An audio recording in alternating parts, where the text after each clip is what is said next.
hindi magtitipid. Gagawin ang dapat kong gawin.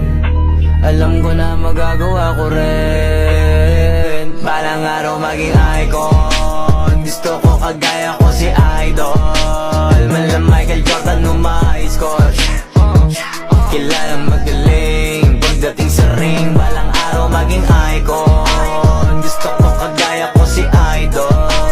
Kaya yung tiyaga ko tina-times 4. Rap-rap lagi parang rifle. Huwag na huwag ka kakagat sa fake. Iwas ka sa foul. Huwag kang makampante, ingat sa galaw. Huwag puro atake, aralin dumipensa. Minsan din depende yan kung paano ka pumwersa. Minsan kailangan pabay ng pasensya.